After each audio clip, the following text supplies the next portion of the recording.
Nagaaniif araarri Waaqayyoo bakkaaf biyya jirtan hundumaatti hunduma keessaniif haa ta'u. Jaallatamtoota daawwattoota sagantaa Jesus Method Ministry attam jirtu. Kun sagantaa Jesus Method Ministry'ti. Warra nan beekneef qopheessee kana isiniif dhiyeessu luba Eliyaas Addunyaan jedhama. Sagantaa kana jalatti leenjii gaggabaabaa fi gorsa gaa'ela wajjin wal qabatu garagaraa qabadhee isiniif dhiyaachaa jira. Akka ittiin eebbifamaa jirtan abdii guddaan qaba. Hirmaannaa keessan irraa argaan jira. Galatoomaa yeroo dhiyootti subscribe gochuudhaan maatii kan taatan hedduun keessan dabalamaa jirtu. Waaqa isin haa eebbisu. Yeroo isin maatii taatan sagantaan keenya akka inni isin eebbisaa jiru, isin fayyadaa jiru nutti dhaga'ama waan ta'eef anaaf kun jajjabina guddaadha. Waaqa isin haa eebbisu. Karoora koo akkam bal'isu, sagantaa koo mul'ata koo akkam bal'isu, hirmaannaan keessan haamilee naaf ta'aa jira. Waaqayyo guddaa isin haa eebbisu jechuun barbaada. Akkuma kanas immoo subscribe gochuudhaan ammas maatii ta'a. Har'a sagantaa addaan isiniif qabadhee dhiyaadhe.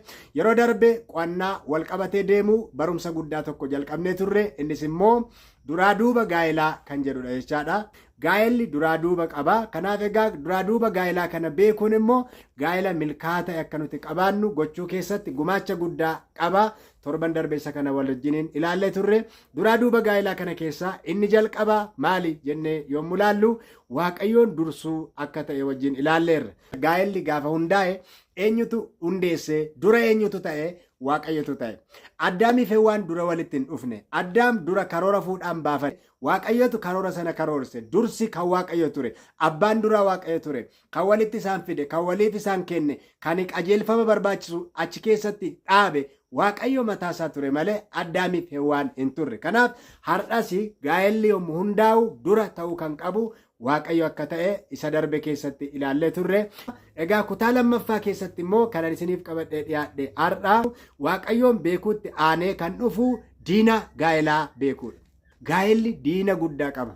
Diina jireenya keenya hin barbaanne, jiraachuu keenya hin barbaanne, gammachuu keenya hin barbaanne, nagaa keenya hin barbaanne, gaa'ela keenya hin barbaanne, milkaa'ina keenya hin barbaanne beekuutu nu barbaachisa. Inni immoo eenyudha? Seexanadha. Jalqaba seera uumamaa keessaa yommuu ilaallu boqonnaa tokkoof boqonnaa lama yommuu dubbistani Waaqayyo waan hundumaa uume duraa duubaan guyyaa tokkoffaatti hanga guyyaa ja'affaatti gaafa guyyaa ja'affaa nama uume akkuma kana gaa'elaan isaan eebbise Waaqayyo. Waaqayyo isaan eebbise jedha.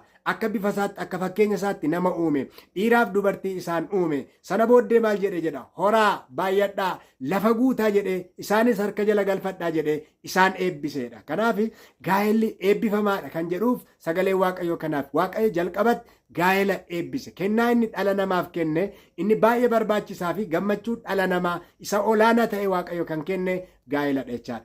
Uumama boqonnaa 3 yommuu ilaaltan garuu seenaa nama gaddisiisutu jira. Addaamiif Hewwaan mana isaanii isa jalqabaa jannata Eden keessatti gammachuu Waaqayyo isaaniif kenne kanatti eebbaan otoo jiraatanii gaaf tokko garuu seexanni karaa adda ta'een Hewwaaniin akka inni qore sagalee Waaqayyo hin dubbata. Uumama boqonnaa 3 guutummaatti dubbisuu dandeessu. Waaqayyo abboommii tokko isaaniif kennee ture. Abboommii Waaqayyo isaaniif kenne kun maalinni ija mukaa baay'ee bebbeekamaa ta'e lama achi keessa kaa'ee ture Waaqayyo. Mukeetiin baay'eetu jiru. Wantoonni jireenyaaf barbaachisan, wanti nyaataman hundumtuu achi keessa jira. Muka lama garuu Waaqayyo achi keessa kaa'ee ture. Mukti lama addatti Waaqayyo milikkita kanitti godhe maalinni inni tokko muka jireenyaati. Namni hundumtuu nyaatee kan jiraatu. Namni sana nyaatu hin jiraata malee hin du'u, hin dhukkubsatu, wanta kan biraan qabu. Hojiin muka sana jireenya kennu ture.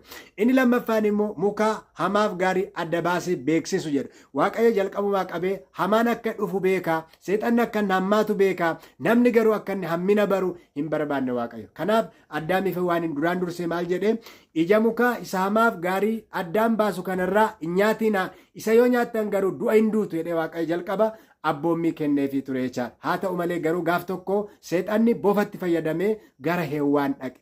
Gara Hewwaan yommuu dhaqu Hewwaaniin hin gowwoomse. Maal jedhee gowwoomse?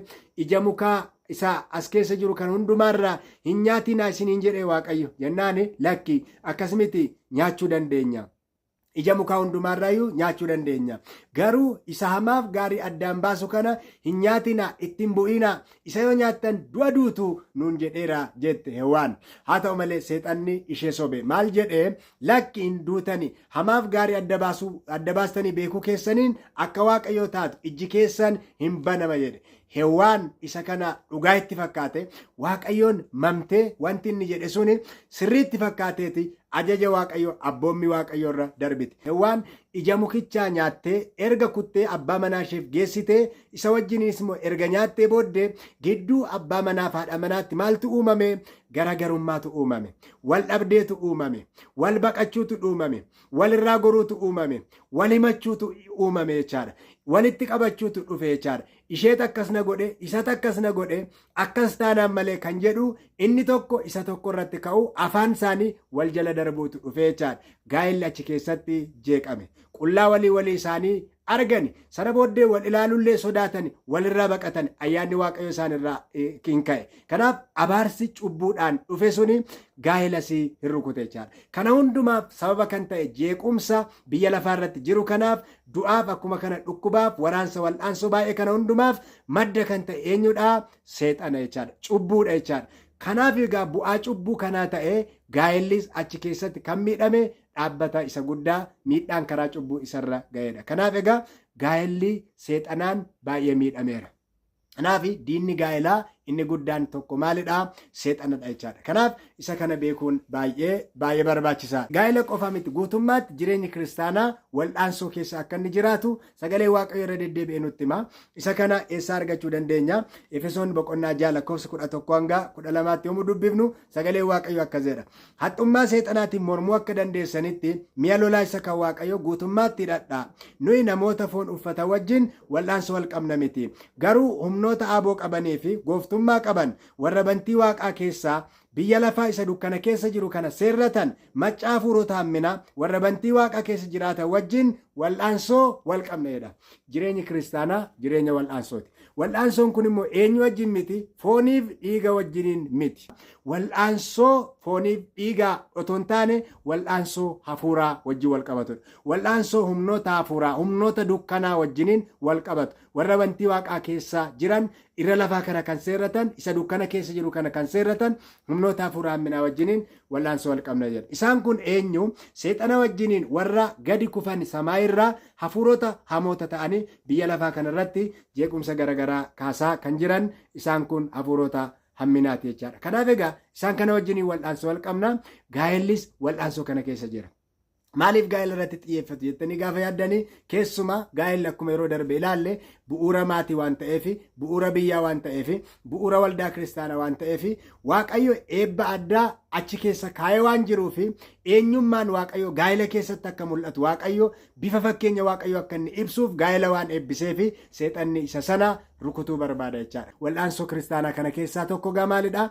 Gaa'eladha jechaadha. Kanaaf isa kana sirriitti beekuun barbaachisaadha. Warri wal'aansoo kana hin beekne duraan dursanii diinni akka gaa'ela kana inaafu hin beekne gaa'ela isaanii keessatti qormaanni guddaan isaan mudata.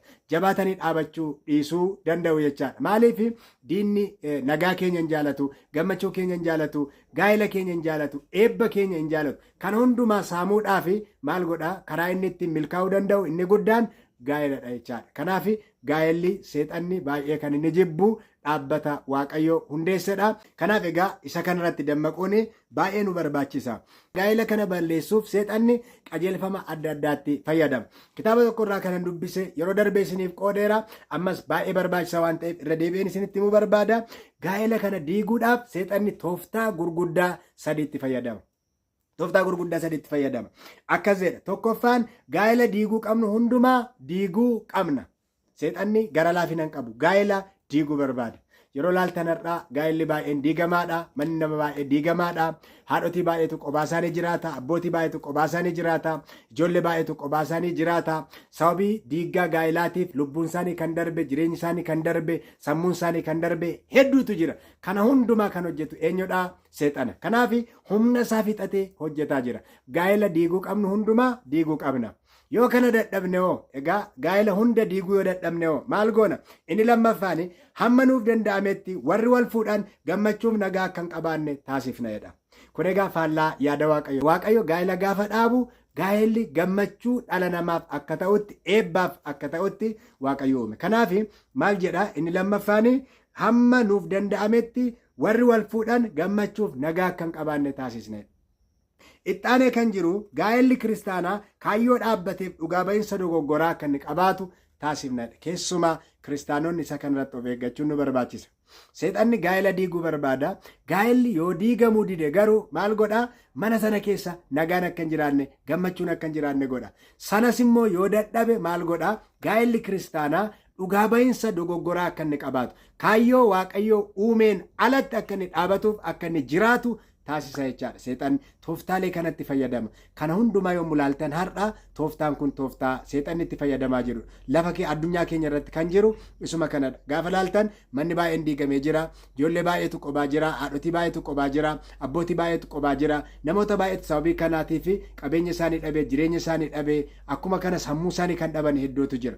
Inni lammaffaan immoo yoollee gargar diigamuu baatan, mana adda addaa keessa jiraachuullee yoo baatan, mana tokko keessa jiraatanii garuu nagaa kan hin qabne, gammachuu kan hin qabne, ganamni rakkina, galgalli rakkina, abaarsa, lola, jibba kan ta'e, boo'icha, gadda kan ta'e mana baay'eetu jira beekamaadha. Kanarraa kan darbe immoo yommuu ilaaltan isa sadaffaas immoo gaa'elli kiristaanaa akka inni kaayyoo uumameef akka inni hin jiraanne, akka inni bakka hin buune taasifnaa jedha. Kanaaf har'a yommuu ilaaltan egaa addunyaa keenya irratti isa kana argitu, wantoota baay'eetu jira jechaadha. Kanaaf isa kana sirriitti beekuun baay'ee barbaachisaadha. Egaa seexanni akka inni jireenya kiristaanaa yeroo hundumaa lolu, yeroo hundumaa wal'aansoo qabu kan ibsu gaa'ela dabalatee jechaadha. Sagalee Waaqayyoo 1 Phexros 5:8 irraa akkas jedha. Of qabaa, dammaqaas, seexan nama jaajiin keessan akka leenci yeroo beela'u aadaa naanna'utti nama liqimsu barbaadee hin naanna'u. Diinni kun aara galfii hin qabu. Yeroo hundumaa naanna'a. Maal barbaada? Nama liqimsu barbaada. Maal itti fakkeesse diina kana? Leenca beela'e itti fakkeesse. Leenca beela'e waan liqimsu barbaadee aadu. Akkuma kana waan argate hundumaa immoo nyaataaf kan isaaf ta'u, aarsaa barbaachisu hundumaa kaffalee qabee kan nyaatu. Leenca beela'ee aadu itti fakkeesse. Kanaaf seexanni jireenya keenya liqimsuu barbaada. Aadaa yeroo hundumaa hin naanna'a. Karaa barbaada. Karaa inni ittiin milkaa'uu danda'u keessaa immoo tokko karaa gaa'elaati. Gaa'ela keenyas liqimsuu barbaada. Karaa gaa'elaa nutti seenee mana keenya jeequu, jireenya keenya jeequu, ijoollee keenya jeequu, amantii keenya jeequu, hafuura keenya jeequu, mootummaa waaqayyootti akka nuti hin galle, karaa waaqayyoo irraa akka nuti fagaannu gochuu barbaada jechaadha. Kanaaf maal godhaa jedhaa? Of qabaa, dammaqaa jedha. Kanarratti dammaquun baay'ee barbaachisaadha. Of qabuun, of ilaaluun baay'ee barbaachisaadha. Kanaaf kan namni tokko gaa'elatti otoo hin seeniin dura diina gaa'elaa sirriitti beekuu qabu. Maaliif namni diina isaa hin beekne dammaquu hin danda'u, of eeggachuu hin danda'u. Kanaaf sagalee Waaqayyoo dammaqaa jedha. Kanaaf egaa obboleessi koo, obboleettiin koo waan itti beekuu qabdu gaa'ela kee liqimsuudhaaf seexanni hin naanna'a. Akkati gaa'ela gaarii hin qabaanne, akkati jireenya gaarii hin qabaanne, akkati gammachuu gaarii hin qabaanne kan si balleessuu barbaadu, kan si miidhuu barbaadu yeroo hundumaa diinni naannoo kee akka jiru beekuu qabdaa. Kunis immoo seexanadha. Kanaaf immoo maal gochuudha? Dammaquudha. Dammaquudha. Isa kanarratti beekuudha. Tooftaa lolaaf qophaa'uun hin danda'amu yoo hin dammaquu hin dandeenye jechaadha. Kanaaf isa kana sirriitti beekuun barbaachisaadha. Yaaqoobis kanarratti yommuu barreessu akkaataatti nuti seexana diina gaa'elaa isa ta'e kana jala dhaabachuu dandeenyu yommuu nu gorsu sagalee Waaqayyoo Yaaqoob 1:7-8 maal jedhaa? Yoos harka Waaqayyo jala of galchaa, seexanaan immoo mormaa, innis isin dhiisee baqata. Waaqayyotti dhiyaadhaa, innis isinitti hin dhiyaata jedha. Galanni Waaqayyoof haa ta'u. Kuni abdii guddaadha. Seexanni kuni humna adda addaa haa qabaatu, yeroo hundumaa dadhabbii malee haa hojjetu iyyuu malee kan mo'amedha. Waaqayyoon ol otoo hin taane Waaqayyoon gadidha. Waaqayyoon loluu hin danda'u. Waaqayyoon mo'achuu hin danda'u. Kanaaf maal godhaa jedhaa?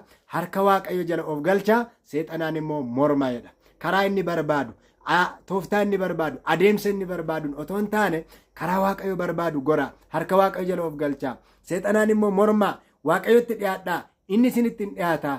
Diina immoo mormaa jedha. Seexana immoo maal godhaa jedha? Mormaa jedha. Kanaaf diina kana maaliin morminaa? Hojii isaatiin mormina. Gara Waaqayyotti dhiyaachuudhaan, hidhata keenya Waaqayyoon godhachuudhaan diina kana mormina jechaadha. Kanaaf gaa'ela dura diina gaa'elaa gargar baafannee beekuun nu barbaachisa.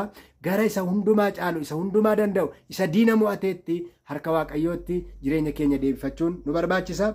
Dhumarratti Efesoon 4:27 irratti sagalee Waaqayyoo maal jedhaa? Seexanaaf karaa hin kenninaa jedha. Seexanaaf karaa hin kenninaa. Maaliif? Sin balleessuudhaaf innu yeroo hundumaa naanna'ee hin aada waan ta'eef maal gochuu sin barbaachisaa?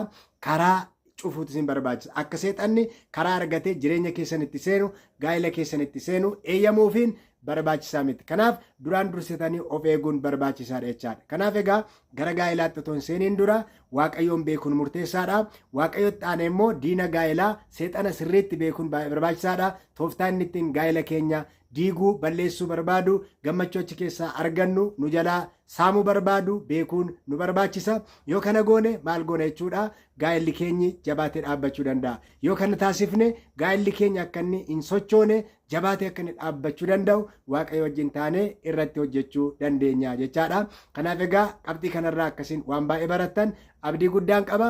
Waaqayyotti hirkachuudhaan gara Waaqayyo goruudhaan yaada Waaqayyo duukaa bu'uudhaan sagalee Waaqayyo dhaga'uudhaan gaa'ila milkaa'aa fi seexanni cabsuu hin dandeenye akkasiin dhaabbattan hawwii kooti kadhannaa kooti. Warri gaa'ila keessa jirtanis immoo wal'aansoo kanaan kan wal qabaa jirtan yoo jiraattan Waaqayyo mana keessan akka inni eebbisu, Waaqayyo jireenya keessan akka inni eebbisu, diina mana keessan jireenya keessan jeequ mana keessanii akka inni ifatu kadhannaa kooti. Subscribe gochuu hin irraanfatina. Akkuma kana like gochuudhaan warri kaan viidiyoo kanarraa akka isaan tajaajilaman akka isaan eebbifaman namootaaf qooduu hin dagatina. Amma dhumaatti waan na wajjin turtaniif Waaqayyo ayyaana isaa isiniif haa baay'isu. Kutaa sadaffaa sagantaa keenyaatiin amma walitti deebinutti nagaan turaa isiniin jechuun barbaada.